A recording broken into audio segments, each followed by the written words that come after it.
My name is Anna Yolette. I'm 34 and my daughter Mia is 8.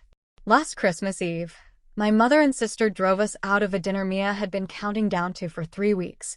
She was standing in her red cardigan in the center of my parents' dining room. 12 adults seated at the table. My sister Vanessa looked across the room and spoke the words I will carry for the rest of my life. You should leave and never come back. My mother nodded. Christmas is so much better without you. I didn't beg. I didn't cry. I opened my bag. What unfolded in the next 5 minutes quietly canceled nearly $500,000 in gifts they never knew were coming. But the part that still pulls me out of sleep at 3 in the morning isn't the money. It's what Mia asked me in the car and what I had to tell her about her grandmother. Welcome back to Calm Drama Stories. This is the channel where I share family stories about boundaries, dignity, and quiet strength. The kind of stories you wish someone had placed in your hands 20 years ago. If you have ever sat at a dinner table feeling invisible to the very people who raised you, this one is for you. Drop a comment and subscribe so I can tell you the rest. The morning began softly. 7 a.m. light filtered through Mia's bedroom curtains, pale as parchment. She was already in her star-print pajamas, sitting cross-legged on the rug, humming Once Upon a Dream the way Daniel used to sing it to her. Low, slow, 3 notes at a time. She was drawing a Christmas card for her grandparents. A lopsided tree, a dog she didn't own, a stick figure labeled Grandma with a smile too wide for the face. I was in the kitchen packing the leather portfolio Daniel gave me the day my firm opened. Soft brown calfskin, worn at the corners. A small brass clasp that still clicked exactly as it had 8 years ago. Inside, 5 cream envelopes, each labeled in my firm's letterhead. I won't tell you yet what was inside them. I want you to feel what the room felt later. Mia padded into the kitchen in her socks. Mom. Yes, baby. Do Grandma and Grandpa like presents? I stopped packing. I knelt down. I looked at her serious little face, the face she had worn since she was 4 and her dad had stopped coming home from the hospital. Everyone likes presents, sweetheart. Even the ones I drew? Especially the ones you drew. I tucked her card carefully into the portfolio beside the envelopes and clicked the clasp shut. I should have known when she asked that question. I should have understood what it meant. Even an 8-year-old can sense which house has never truly wanted her. But I chose to believe. So I packed the gingerbread, and I packed her hopes, and I packed Daniel's portfolio, and I drove us out into the cold. Let me give you the shape of us quickly, before the rest of the story makes sense. Daniel and I met in 2014. He was a physics teacher at a public high school in New Haven. I was a third-year associate at a downtown firm doing pro bono estate work for families who had never encountered the words living trust. I invited him to a workshop. He brought cookies and stayed 3 hours past the end.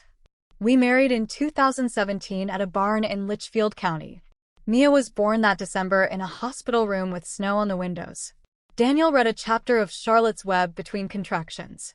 He died of pancreatic cancer in September of 2022. He was 38. Mia was 4. 3 years. That is how long it has been. People tell you grief moves in stages. Mine moves in seasons. December is always the hardest one. After Daniel died, I rebuilt the firm I had been quietly constructing on the side. Yolette and Vega Estate Law, Hartford office, 11 attorneys, a solid book of clients. My partner Maria runs operations. I run trusts and family planning. I take home around $420,000 a year. I mention that because what comes later only makes sense if you understand it was mine. I earned every dollar. Pen, paper, 80-hour weeks. Lonely Tuesdays. Daniel left us $400,000 in life insurance. I have never touched it. It sits in a fund with Mia's name on it. College. A wedding she may never want. A trip somewhere quiet when she's older, where she can sit beside water and remember her father. Everything else I have ever given my family came from my paycheck. Everything. The drive from Hartford to Bronxville is 95 minutes if you stay in the slow lane. I stayed in the slow lane.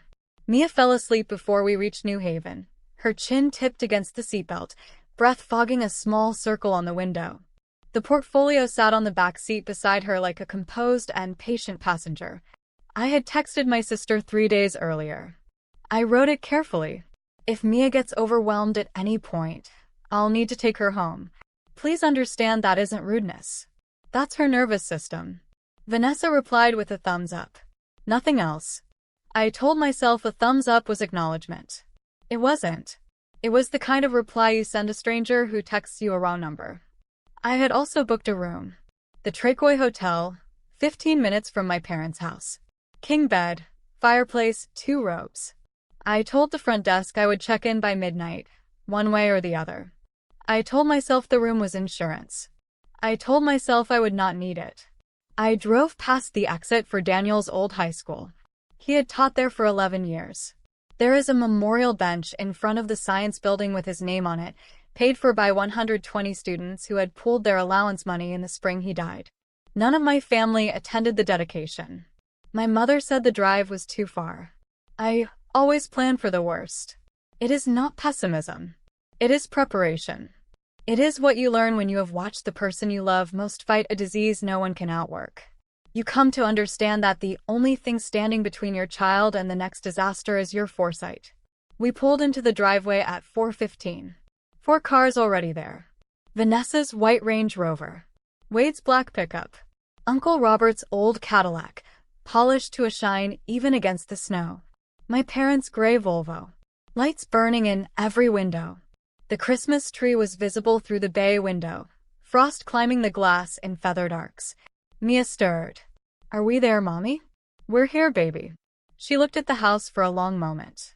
Then she turned to the bay window and lifted one finger, tracing a circle in the air, mimicking the frost pattern. She had been drawing on the car window the whole drive, finger to glass, until I told her her hand would go numb. I carried the gingerbread. She carried her card. My mother opened the door before I knocked. Pat in a green wool sweater, pearls, lipstick the color of dried wine. She looked at Mia first, then at me.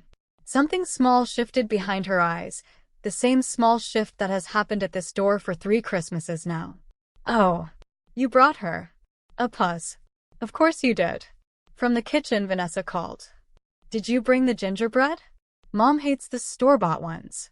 I held up the tin without answering. Wade was in the living room with a glass of something amber, half turned away. He lifted one hand without looking. Not a wave, a dismissal of obligation. Mia twisted the hem of my coat in her small, careful fist. I felt it. I always feel it. Children register what adults pretend not to notice. I stepped inside. I should have turned around right there. Eden and Beckett were on the long leather sofa, tablets in their laps. Eden is 12, dark hair, glasses she has only worn since fall. Beckett is 10, hockey jersey, a smudge of chocolate at the corner of his mouth. Mia walked over with deliberate care. She placed her crayon Christmas card on the coffee table where they could see it. Then she stood, hands at her sides, and waited. Beckett didn't look up. I don't really do art. Vanessa's voice floated in from the kitchen, light and sing-songy. Beckett, be nice. Look at your cousin's drawing. He flicked his eyes across it. It's fine. Then back to his game. Mia did not move. She did not say a word. She simply stood there. And I watched my daughter learn in real time that the room she had been promised would love her did not, in fact, love her. I was about to step in when Eden set her tablet face down on the cushion. She stood up, walked around the coffee table, and sat cross-legged on the floor in front of Mia. What are you drawing? Mia's voice came out small. A tree and a dog. Can I add a snowman? I'm really good at snowmen. Mia handed her the card. Eden took out a green-colored pencil from her backpack and began drawing with quiet precision, her tongue tucked at the corner of her mouth in concentration. Mia settled down beside her. I noted it carefully. Eden. The only one in this room who still had something unspoiled inside her. I made a silent promise that whatever happened tonight, I would not let it reach her. 12-year-olds are still becoming. You can still reach them. I walked into the kitchen. My mother was already waiting. I set the gingerbread tin on the counter. Pat was arranging Vanessa's cookies on the good spode plate, the one she had brought out since I was Mia's age. Vanessa was leaning against the island, wine glass in hand, the way she leans against everything in this house.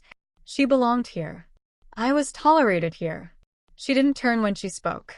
I told the kids Aunt Anna is bringing presents this year. Try not to be dramatic about it. I waited. Vanessa, don't start. My mother spoke in the voice she uses when she doesn't actually want anyone to stop. The voice of a referee who has already picked a side. No. I set the tin down. I kept both hands flat on the counter for a moment. The alternative was to fold them. Folded arms read as defensive in any room.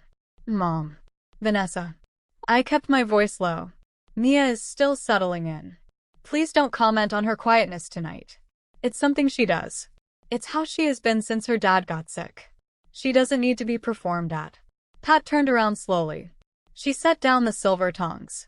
She looked at me the way she had looked at me in 8th grade when I came home crying about a teacher, the look that said the problem here is not the teacher.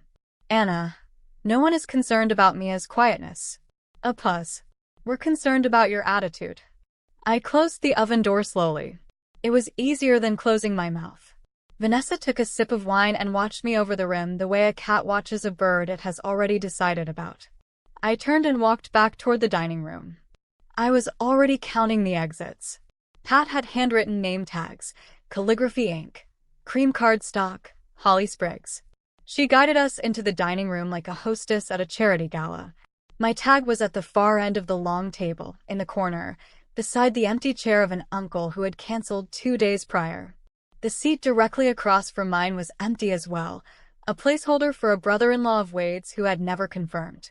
Symbolically and physically, I had been placed at the dead end. Mia's tag was at the children's table, a separate foretop by the window with Beckett and 2 teenage cousins of Uncle Robert's, at least 4 meters from where I would sit. Eden looked at the seating arrangement, looked at her own assigned chair between her parents, and then quietly picked up her name tag and her plate, walked over to the children's table, and sat down beside Mia. No announcement. No request for permission. She simply did it. I watched my niece become someone I would remember for the rest of my life. Pat noticed. Her mouth tightened. She said nothing. We sat. Mia began to hum. Once upon a dream, low and steady, the way she does when she doesn't know what to do with her body.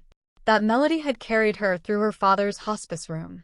It would carry her through this dinner too. Anna. My mother's voice crossed the table. Could you ask her to stop? Robert is trying to hold a conversation. I stood. I walked to Mia. I knelt beside her chair. I sang the last 4 notes of the verse along with her, softly. I smoothed the hair back from her face. I whispered, "Let's eat, baby. I'm right over there." The humming stopped. The silence that followed felt worse. My father rose for the toast. Hugh in a red sweater, glasses on a cord around his neck. He has been retired 2 years and still keeps a calculator in his breast pocket. He raised his glass and spoke the familiar words. Family, gratitude, the year behind us, the year ahead. He made eye contact with everyone seated at the table. Everyone except me. Everyone except Mia. I noticed. Mia noticed. Children always register the faces that get skipped. Wade went next. He toasted family, the ones who show up. He looked at Vanessa. He looked at my parents. He did not look at me. I lifted my glass and drank anyway. I had been doing that for 3 years, and I was exhausted by letting them decide when I was allowed to be thirsty. Vanessa raised her glass third. To the ones who carry the weight. She was speaking about herself, the mother of 2, the household manager, the one Pat called every morning without fail. She wanted recognition for the labor she had chosen, which was fair enough, except she wanted that recognition subtracted from somewhere. And that somewhere was always me. When my turn came, I stood. I lifted my glass. I kept my eyes on Mia, who was watching me with the wide, still attention of a child who understands she is somewhere sacred. To Daniel, I said, "He'd love seeing Mia this Christmas." I sat down. A brief silence settled. Pat exhaled through her nose. I heard her murmur to Vanessa, soft, but not soft enough. Why does she always bring him up? As though he were a casserole that had simply stopped being relevant. Robert frowned quietly into his wine. The dinner began. Robert, my father's older brother, and the only person in that room I have ever loved without condition, leaned across the table. Anna, tell me about the firm. Vega Estate, right? I read something about you in the Hartford Courant. It was the first sentence anyone had spoken to me as a full human being. Yolette and Vega, I corrected gently. And yes, the article covered our pro bono work with widowed families. We launched a program last spring that. Speaking of carrying weight, Vanessa cut across smoothly. Mia, sweetheart, why don't you take Beckett's tablet and go play in the den? The adults are trying to have a conversation. Mia looked at me. She did not move. Vanessa turned toward Pat, dropping her voice into the false concern register I had been fluent in since childhood.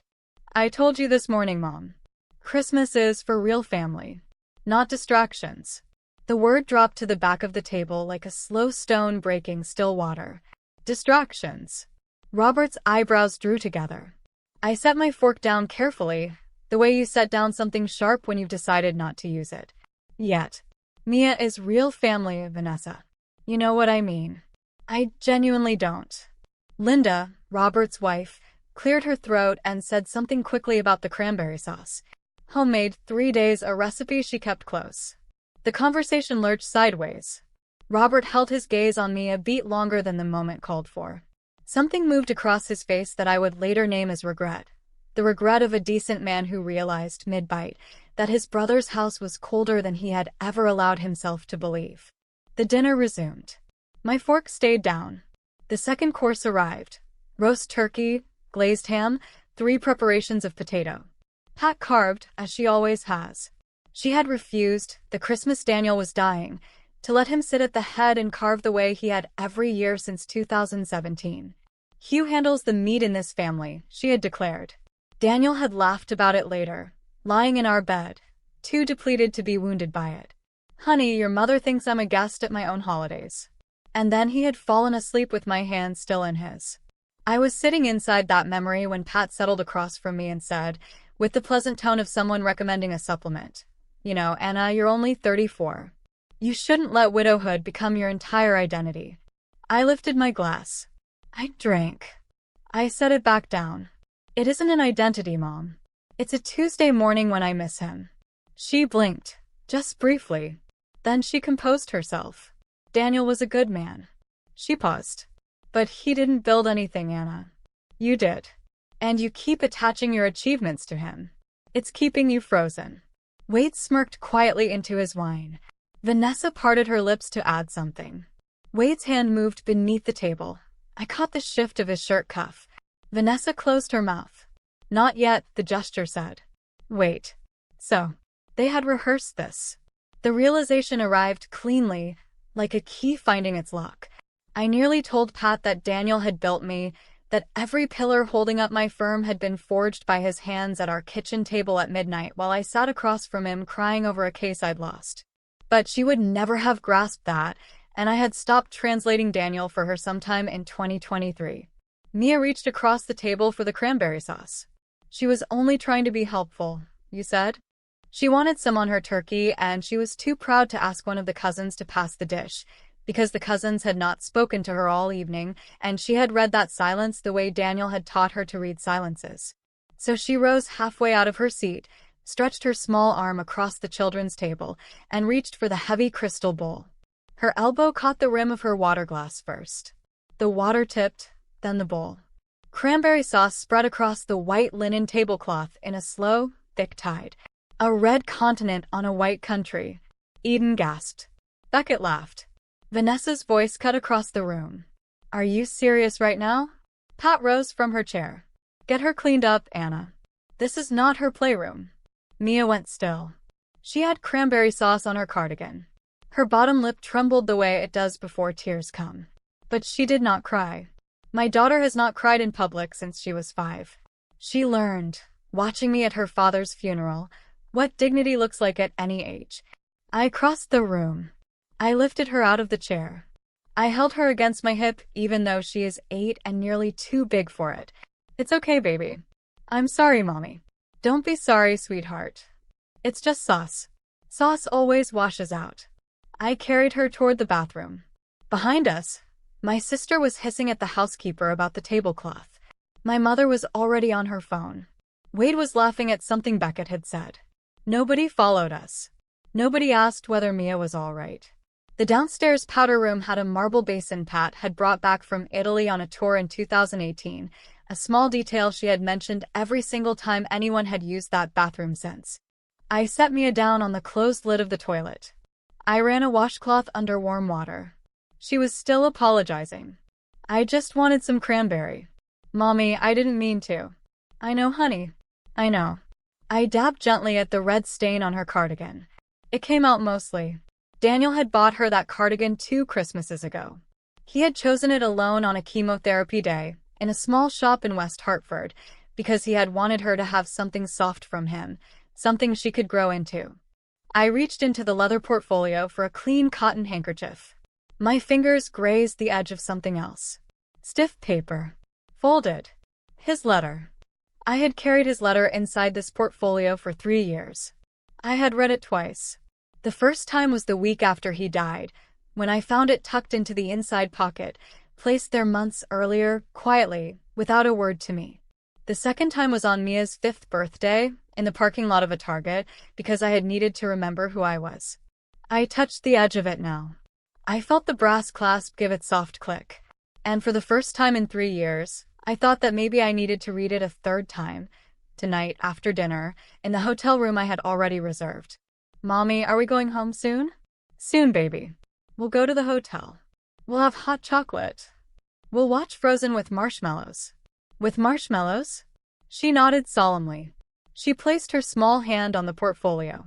She had no idea what was inside it. A knock at the door. Pat's voice on the other side. Anna, the rolls are getting cold. Are you coming? 2 minutes, Mom. 2. Footsteps retreated down the hall. I sat down on the small upholstered stool. I opened the portfolio. I unfolded Daniel's letter. 2 pages, notebook paper, his left-handed slant slightly cramped from the steroids he had been on the summer he wrote it. July 12, 2022. Anna, my love. I have been watching your mother for 10 years. I am not going to be here much longer, and I need you to have this written down, because grief makes us forgetful in ways that benefit the people who hurt us. So I am going to be plain. Your mother will tell you Mia is wrong. She will tell you Mia is too quiet, too slow, too sensitive. She will frame this as concern. It is not concern. It is the thing Patricia does to everyone who does not perform for her. She finds a deficiency, names it, and demands it be corrected. She did it to me for 10 years. I allowed it because I loved you, and I knew you needed time to see her clearly. You don't have time anymore. You need to see her clearly now. Here is what I need you to remember. The 3 Ks. Kindness is not a debt you owe people who do not return it. It is a choice. Spend it where it is received. Keep Mia close. Keep her quiet hours sacred. Keep her humming. Kill no one in anger. There is no version of you that wins by losing your composure. When they go too far, and they will carry our daughter and your dignity and walk out the door. The door is yours, Anna. It has always been yours. Not theirs. I love you. Tell Mia I sang to her. D. I folded the letter. I clicked the brass clasp shut. I stood up. I checked my lipstick in the mirror. Mommy. Yes, baby. Can we go? After dessert. 5 more minutes. She nodded. I had been carrying his letter for 3 years. Tonight, I had a feeling it was finally going to do its job. We walked back to the dining room. The cranberry stain on the tablecloth had been treated with club soda. A faint pink shadow remained, the shape of a continent that had existed and refused to fully disappear. I noticed. I always notice. Conversation had been happening in our absence. It stopped the moment we walked in, that particular dinner party silence that tells you clearly that you were the subject. Pat, Vanessa, and Wade had drawn their chairs into a tighter cluster at the corner of the table, 3 heads nearly touching. They straightened when we entered. Pat smoothed her napkin. Vanessa adjusted her hair. Wade picked up his fork as though he had been mid-bite, though his plate was completely untouched. I sat down. I helped Mia into her chair beside Eden. Eden quietly handed Mia a roll without being asked. My phone buzzed inside my coat pocket. I had draped the coat over the back of my chair. I slipped one hand into the pocket beneath the table. A message from Maria. All 5 envelopes confirmed signed before you left. Just verifying. I typed back without lifting my eyes from my plate. All signed. Ready. Standing by. I looked up. Pat was watching me. She raised one eyebrow. I tilted my chin slightly and offered her the composed, courteous smile of a colleague across a deposition table. My father was watching me too. His expression was harder to place, something close to worry, something close to the look of a man who had spent 50 years beside a woman he had never found the courage to contradict. A man who was beginning to sense that tonight, someone else was going to do it for him. The frost on the bay window had deepened. The light outside had turned a quiet blue. I picked up my fork.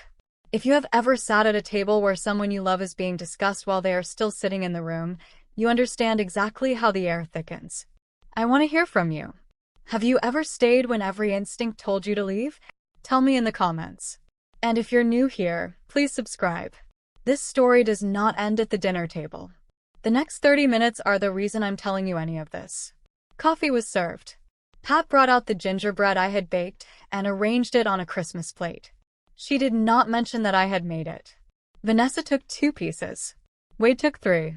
They ate them while my sister cleared her throat in the precise way she has cleared her throat before every confrontation since she was 13. Anna, she said, since we're all together, Mom and I have been wanting to speak with you. It's about something we've been noticing. Pat lifted her hand. Performative, measured. Vanessa, please. Gently. Mia began to hum. Very softly. Once upon a dream, 3 notes at a time. The way she does when she feels something approaching. Her hands stayed folded in her lap. Her eyes stayed fixed on her plate. Vanessa smoothed her napkin. It's about Mia. We're concerned she isn't getting what she needs from being with just you. The room went quiet in that particular dinner party way. Forks still moving, ears no longer chewing. I took a sip of coffee. I returned the cup to the saucer without a sound. What specifically are you observing? Vanessa blinked. She had not prepared for the question. She had anticipated tears, or defensiveness, or a rushed apology. She had none of that to work with now. Well, she searched. Her behavior tonight, for one. You mean the cranberry sauce? I mean, yes. And the humming. And the way she just sits there.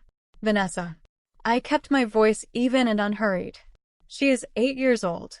She lost her father at 4. Behavior is communication. What do you think she's trying to communicate? Vanessa looked at Pat. Pat looked at Wade.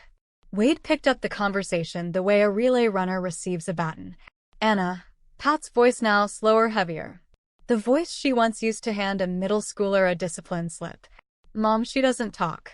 She hums. She stares. Eden was reading chapter books at her age. I taught middle school for 30 years. I know children. This one isn't right. Eden flinched. She did not look up from her plate. Mia stopped humming.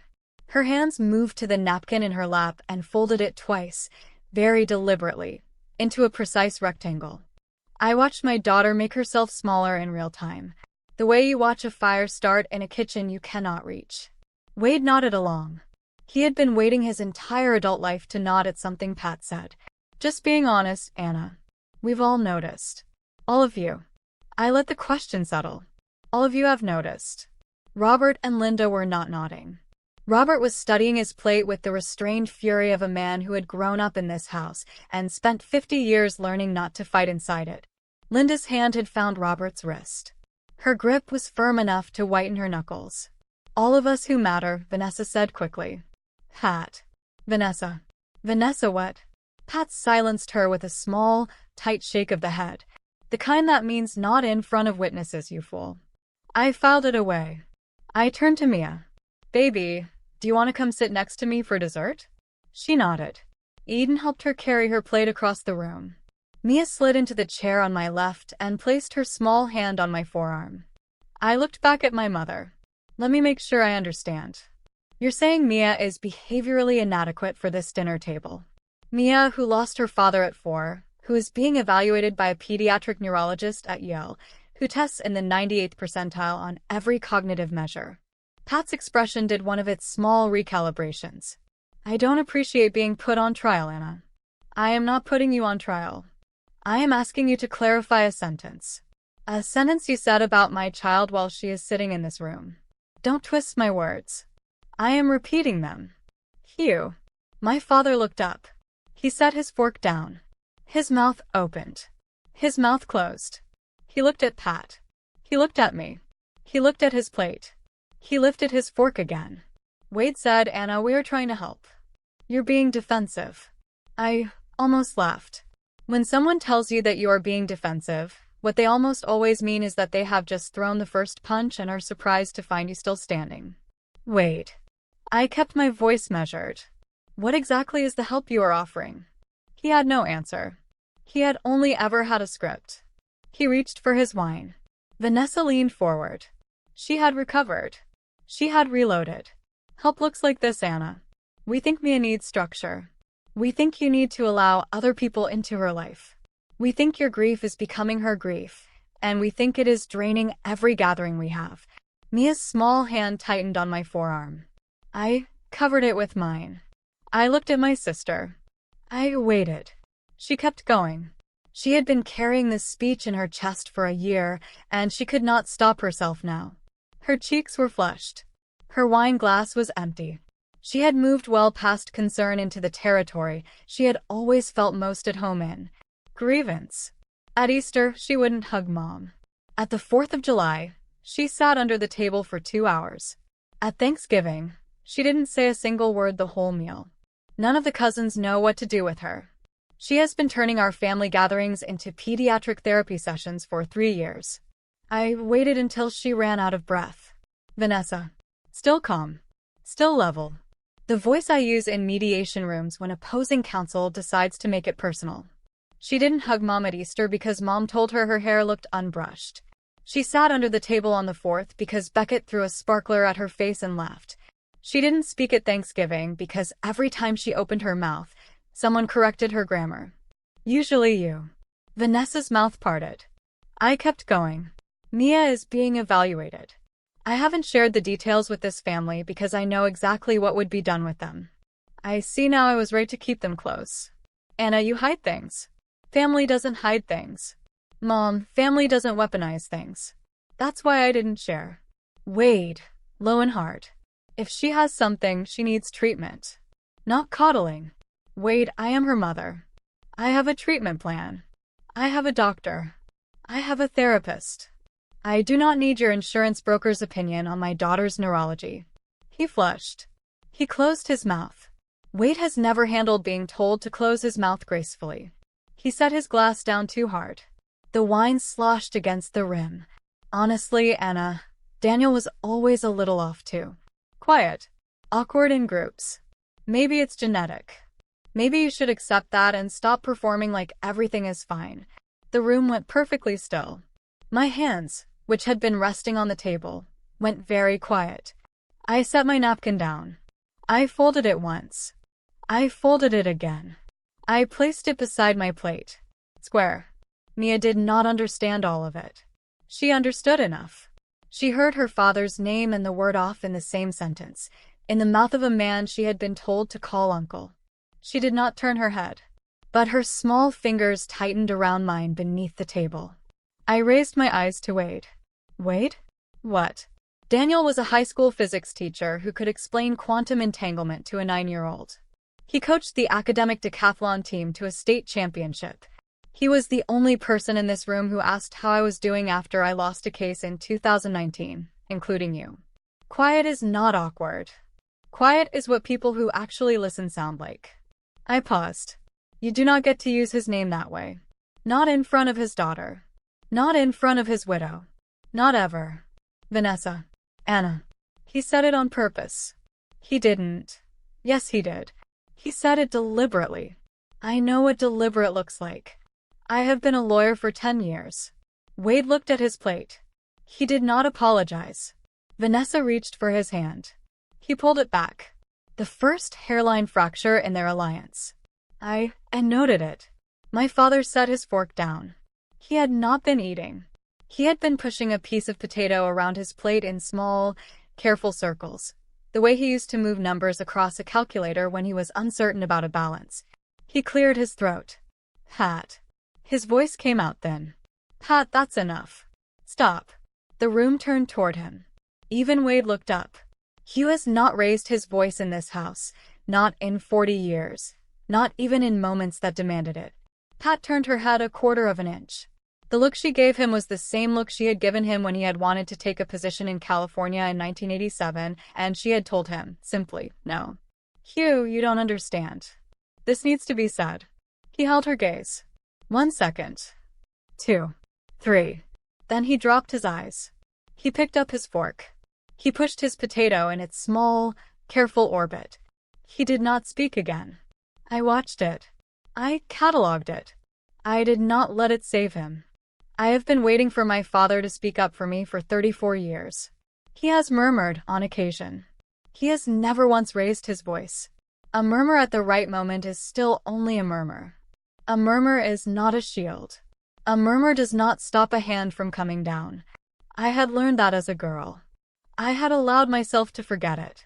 I would not forget it again. I turned back to my mother. Mom, I asked you a question. What specifically about Mia's behavior? She had no answer. She had only ever had a verdict.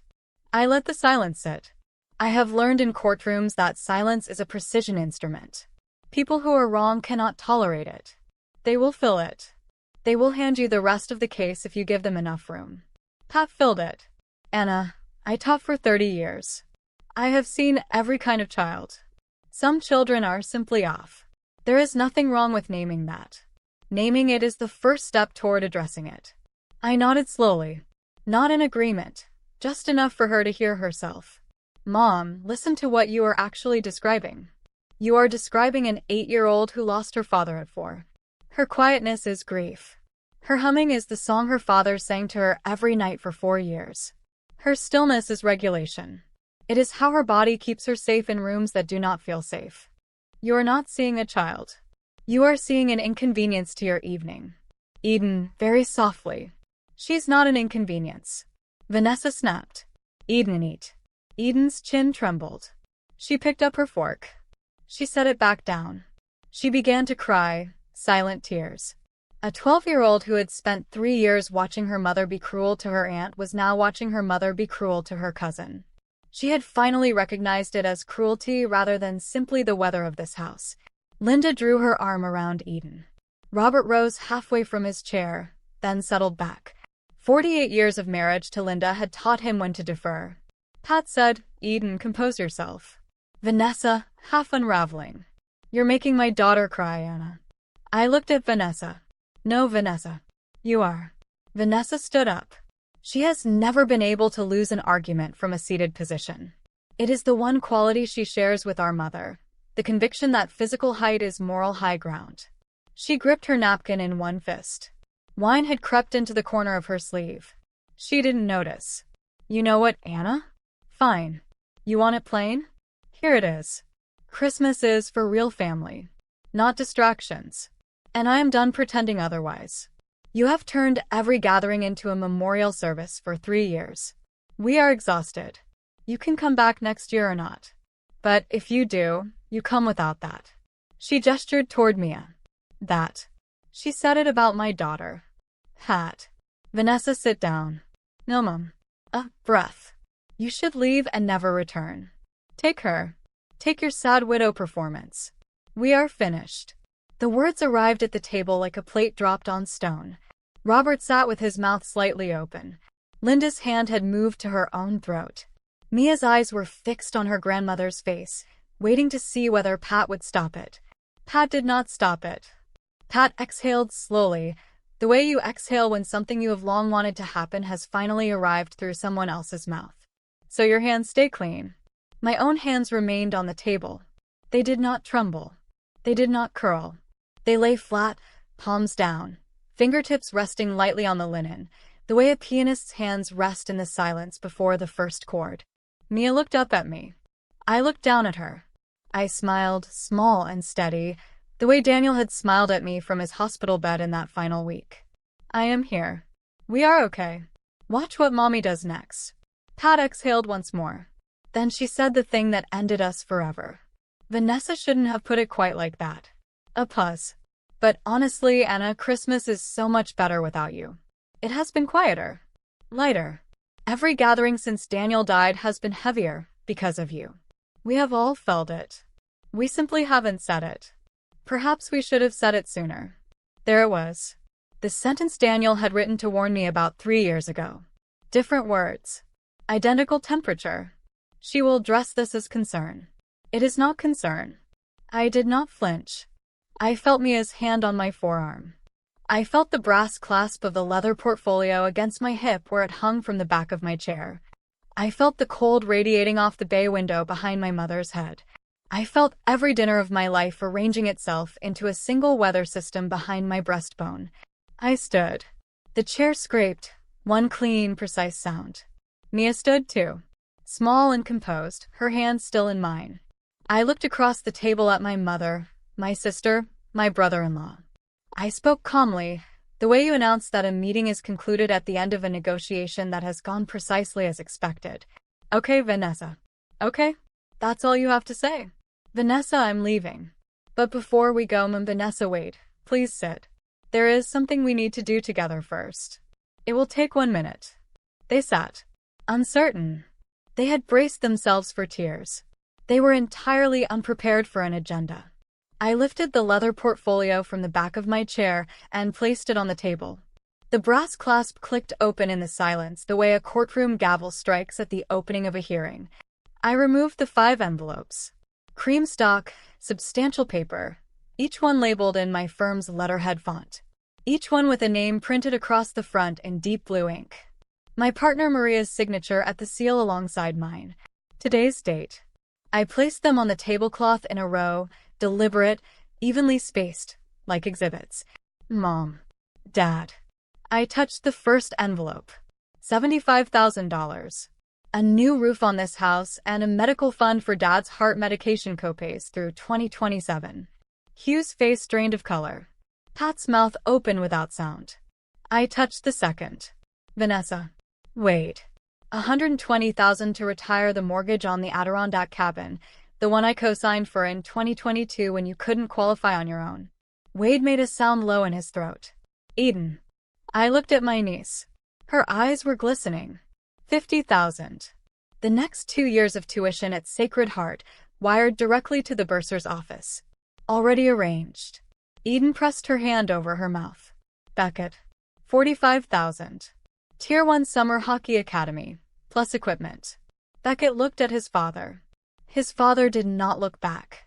And Vanessa, I held up the final envelope. $200,000. Seed capital for the boutique on Larchmont Avenue, the one you have been telling everyone about for 8 months. Maria signed off on the wire this afternoon. The lease deposit was set to clear Monday. Vanessa. Anna. I brought these tonight. They were going to be my Christmas gifts. I lifted the first envelope. My parents. Roof. Medication. I held it up. I looked across the table at Pat. Quiet. Level. Almost gentle. Then you won't mind me doing this. I tore it. One clean, deliberate motion, top to bottom. The check inside split with the paper. The sound was the loudest thing in the room. Pat. Anna. Anna, wait. I lifted the second envelope. The cabin mortgage. Wait. The original cosign release is in this envelope as well. Tonight, my name comes off your mortgage. The bank will be notified Monday morning. Wade lurched to his feet. What? Anna, those are checks. I tore it. Drawn against my firm's gift account. Maria has authorization to void all of them by 10 o'clock tonight. I am texting her at 9:45. Third envelope. Eden's tuition. I paused. I looked at Eden. She was crying openly now, both hands pressed to her face. I let my voice soften. Eden, I'm sorry. This one isn't about you. I love you. We will find another way to keep you at Sacred Heart next year. I will work it out with you privately, not with them.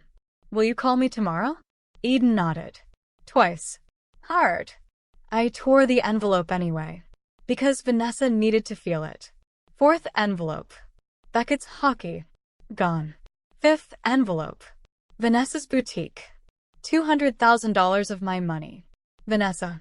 Anna, please. Anna, stop. Anna, that's $200,000. Anna, the lease.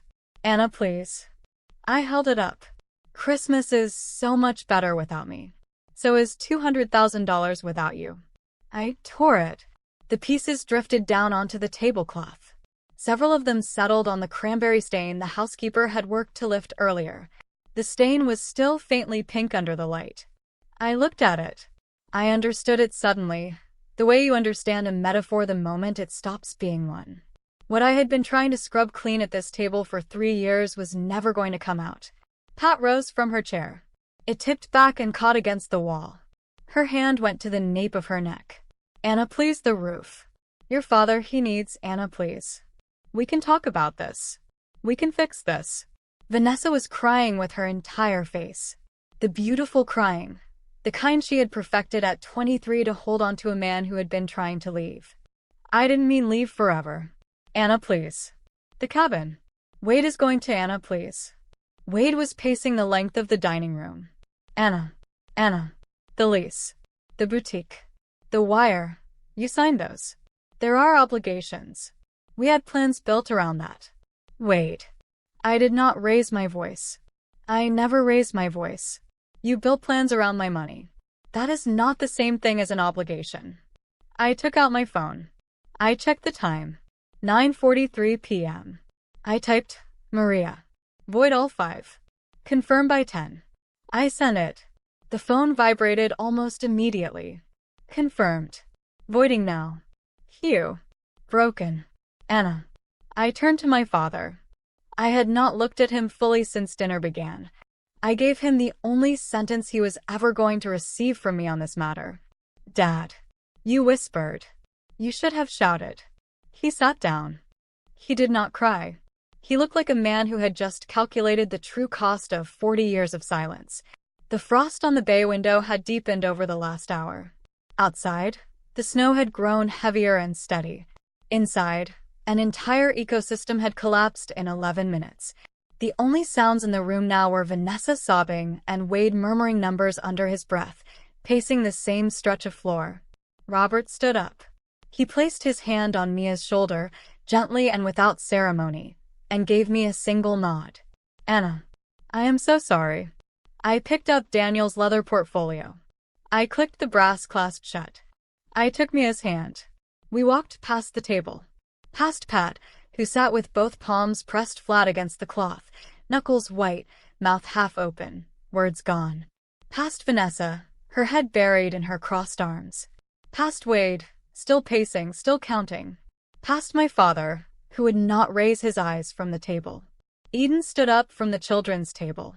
She walked around the long edge of the dining room, past the adults, past the wreckage, and came to Mia.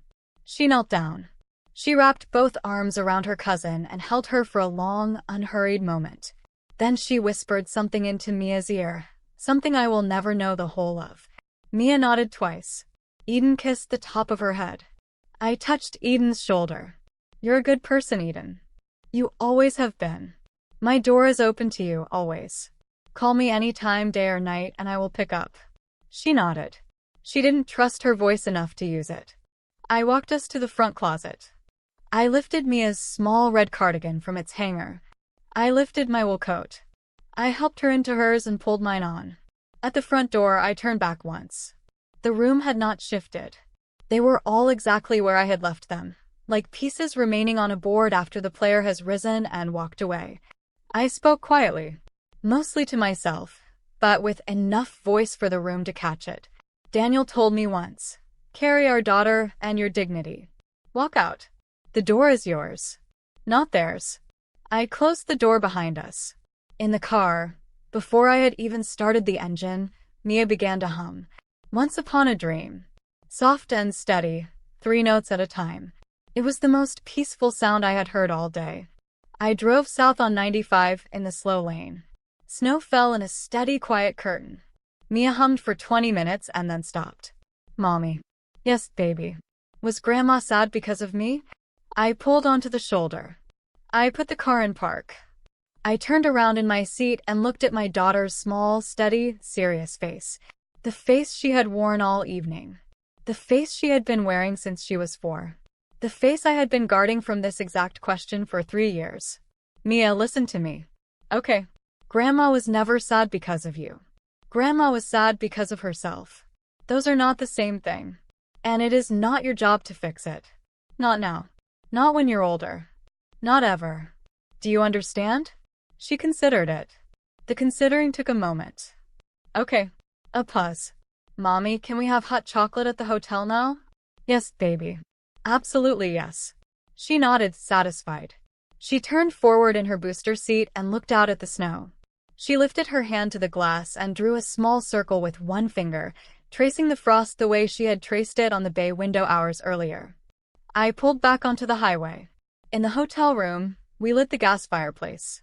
We had hot chocolate with 3 marshmallows each. We watched Frozen.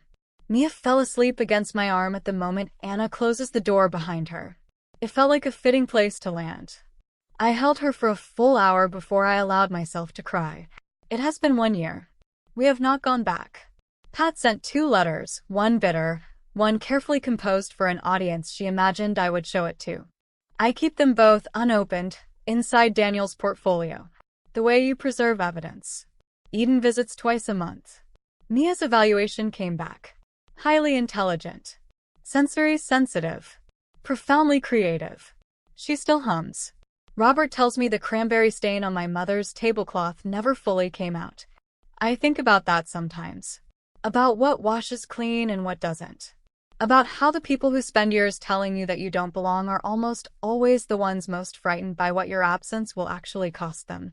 That is my story. One Christmas Eve. One leather portfolio. One little girl who deserved a quieter table than the one she was given. If you know someone whose family makes them feel small during the holidays, share this with them. And if this one found you at the right moment, you already know why.